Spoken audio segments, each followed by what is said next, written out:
Hello guys, welcome back to our channel Yashwant Academy. So guys, ये lecture आपका रहने वाला है फिफ्थ ईयर प्लान के ऊपर। आपका रहने वाला है फिफ्थ ईयर प्लान के ऊपर।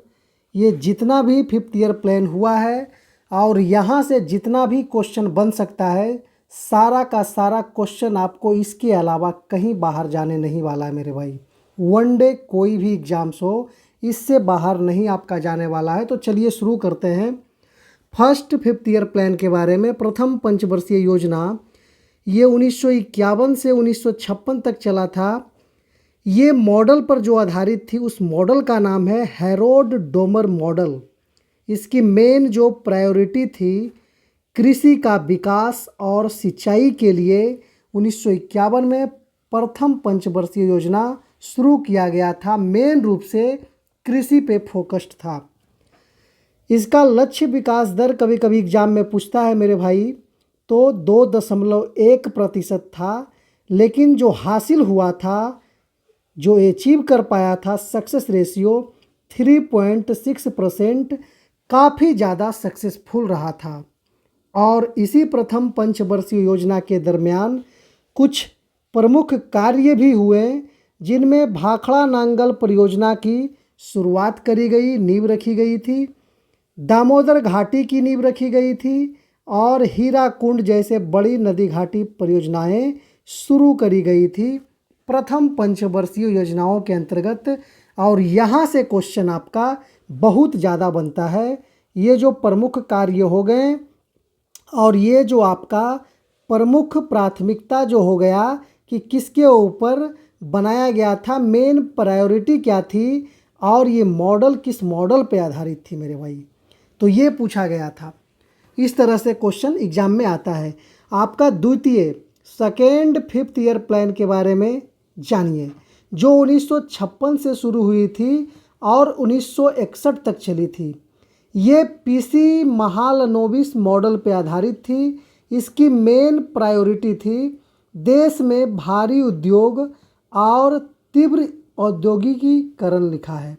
मतलब देश में फैक्ट्री इंडस्ट्री की स्थापना करवाना, जिससे देश की आर्थिक गति में वृद्धि हो, आर्थिक स्थिति में सुधार हो सके। तो इस द्वितीय पंचवर्षीय योजना में जो लक्ष्य विकास दर था 4.5% का, लेकिन हम लोग अचीव कर पाए थे 4.27%।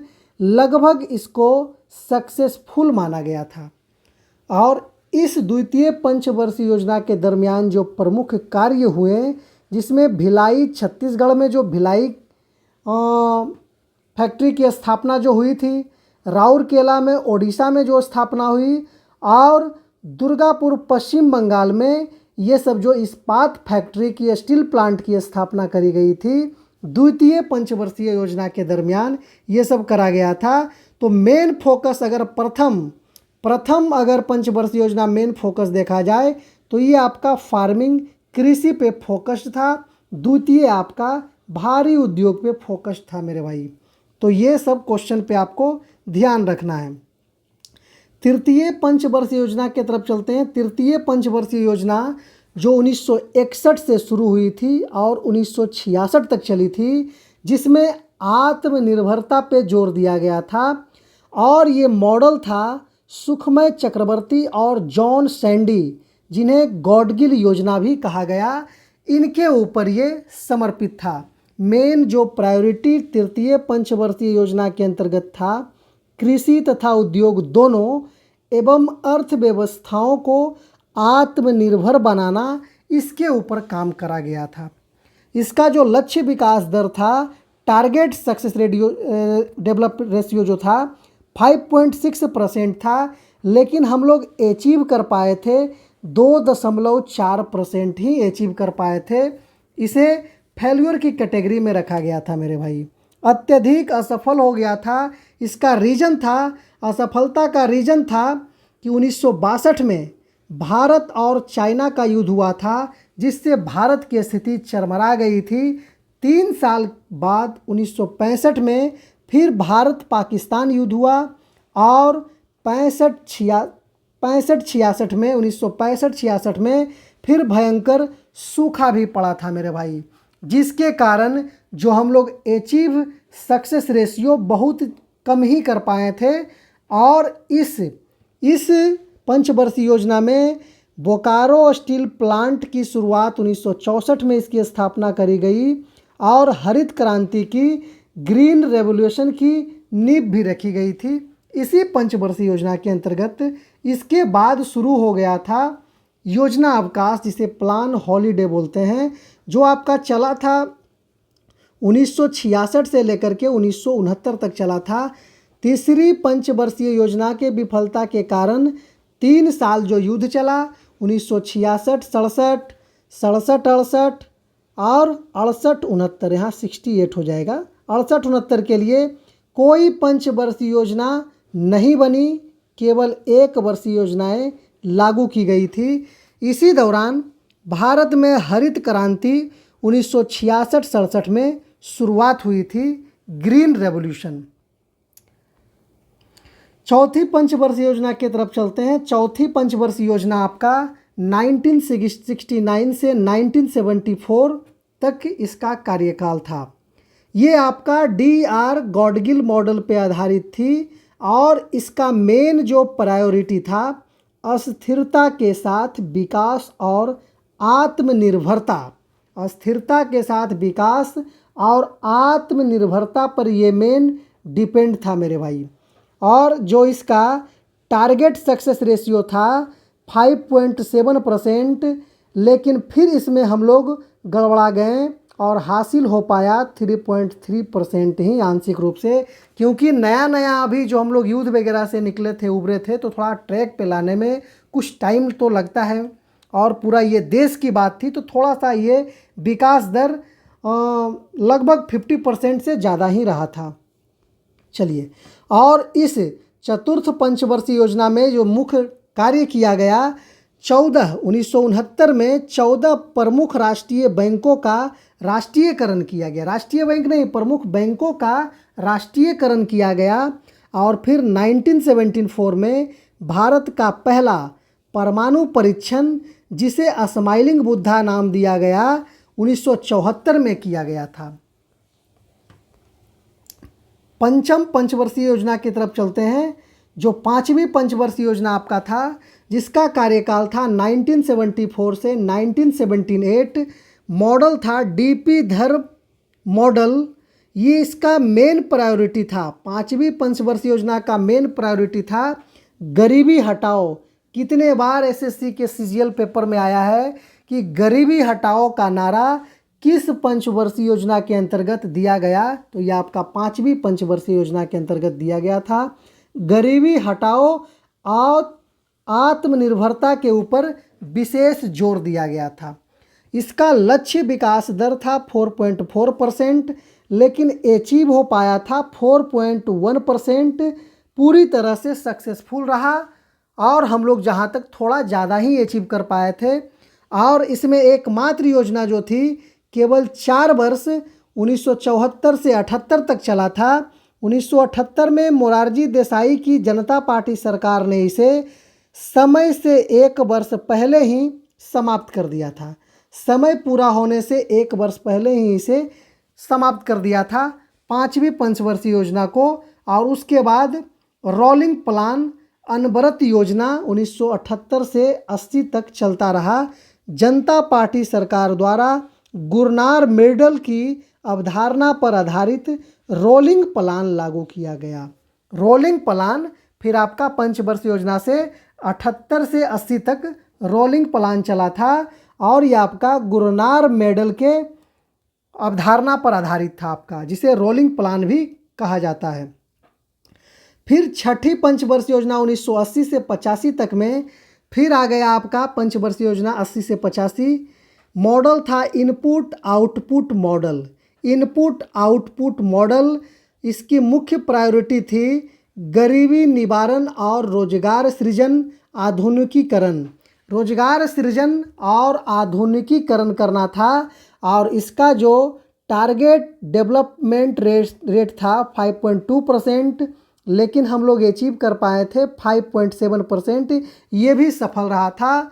और इस छठी पंचवर्षीय योजना में जो कुछ मुख्य कार्य और घटनाएं हुए, जो 12 जुलाई 1982 को नाबार्ड की स्थापना हुई।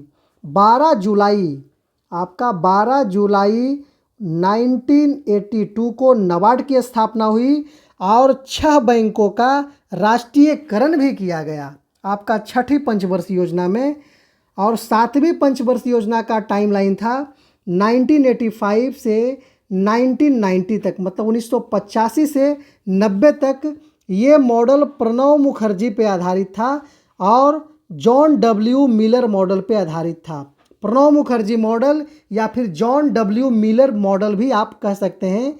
इसकी मेन जो प्रायोरिटी थी भोजन, काम और उत्पादकता, यानी रोजगार का सृजन अगर मेन रूप से कहा जाए तो 7वीं पंचवर्षीय योजना का जो टैगलाइन था। इसका लक्ष्य विकास दर 5% था, लेकिन हम लोग हासिल कर पाए थे 6% और पूरी तरह से सक्सेसफुल रहा था 7वीं पंचवर्षीय योजना, जिसका कार्यकाल 1985 से 1990 तक रहा था। इसमें जो मुख्य कार्य हुए, जवाहर रोजगार योजना शुरू करी गई थी 7वीं पंचवर्षीय योजना के अंतर्गत। उसके बाद फिर कुछ वार्षिक योजनाएं भी चली। एनुअल प्लान 1990 से 92, भारत में आर्थिक अस्थिरता और विदेशी मुद्रा संकट के कारण 2 साल तक पंचवर्षीय योजना लागू नहीं हो सकी। इसी समय भारत में एलपीजी सुधार, उदारीकरण, निजीकरण, वैश्वीकरण 1991 लागू हुआ था। चलिए, एल का मतलब होता है लिबरलाइजेशन, पी का मतलब प्राइवेटाइजेशन और जी का मतलब होता है ग्लोबलाइजेशन। यही उदारीकरण, निजीकरण, वैश्वीकरण आपका 1991 में लागू किया गया था। ये भी क्वेश्चन आपका पेपर में आता है, मेरे भाई। चलिए, आपका अगला चलते हैं 8वीं पंचवर्षीय योजना के अंतर्गत। ये आपका 1992 से लेकर के 1997 तक इसका कार्यकाल था और ये जॉन डब्ल्यू मिलर मॉडल पे आधारित था। जॉन डब्ल्यू मिलर मॉडल पे इसकी जो मुख्य प्राथमिकता थी, मानव संसाधन का विकास यानी रोजगार, शिक्षा और स्वास्थ्य के ऊपर विशेष ध्यान दिया गया, जिसका लक्ष्य विकास दर था 5.6%, लेकिन हम लोग हासिल कर पाए थे 6.8%। अत्यधिक सफल की कैटेगरी में इसको रखा गया था 8वीं पंचवर्षीय योजना, जिसका कार्यकाल 1992 से 1997 तक रखा गया था, 97 तक रखा गया था। यह आपका विशेष बिंदु है। ये भी वही एलपीजी सुधारों के बाद आर्थिक वृद्धि दर में ज़बरदस्त उछाल आया था आपका 8वीं पंचवर्षीय योजना के अंतर्गत। फिर आ गया आपका 9वीं पंचवर्षीय योजना, 9वीं, जिसमें सामाजिक न्याय और समानता के ऊपर जोर दिया गया था। इसका टाइमलाइन था 1997 से 2002, यानी 1997 से 2002 तक 9वीं पंचवर्षीय योजना का कार्यकाल था। इसकी मुख्य प्राथमिकता थी सामाजिक न्याय और समानता के साथ आर्थिक विकास, इस पे जोर दिया गया था। इसका जो लक्ष्य विकास दर था 6.5%, लेकिन हासिल हुआ था 5.5%, थोड़ा कम सक्सेसफुल रहा था 9वीं पंचवर्षीय योजना। उसके बाद आपका 10वीं पंचवर्षीय योजना के तरफ चलते हैं। ये आपका 2002 से 2007 तक 10वीं पंचवर्षीय योजना चला। इसकी मुख्य जो प्राथमिकता थी, अगले 10 वर्षों में प्रति व्यक्ति आय दोगुनी करना और गरीबों को 50% कम करना। इसका 10वीं पंचवर्षीय योजना का मेन टारगेट था 10 वर्षों में प्रति व्यक्ति आय को डबल कर देना है और गरीबी को 50% तक कम कर देना है। और इसका जो टारगेट डेवलपमेंट रेट रखा गया था 8%, लेकिन हासिल हो पाया था 7.6%, जो थोड़ा सा सफल कैटेगरी में ही इसको भी रखा गया था। उसके बाद 11वीं पंचवर्षीय योजना आपका आया 2007 से 2012। मुख्य प्राथमिकता थी तीव्रतम और समावेशी विकास, यानी फास्टर एंड इंक्लूसिव ग्रोथ। यह आपका विकास दर इसमें रखा गया था 9%, लेकिन हासिल हो पाया था मात्र 8%। 11वीं के बाद उसके बाद आपका 12वीं पंचवर्षीय योजना 2012 से 2017 तक चला। इसकी जो मेन प्रायोरिटी थी, मुख्य प्राथमिकता, तीव्रतर और अधिक समावेशी और सतत विकास, यानी faster, more inclusive and sustainable growth. ये आपका 12वीं पंचवर्षीय योजना 2012 और 17 के अंतर्गत इसका मेन प्रायोरिटी था। इसका लक्ष्य टारगेटेड सक्सेस रेट था 8%, लेकिन अचीव कितना हो पाया, इसको थोड़ा सा यहाँ छूट गया है।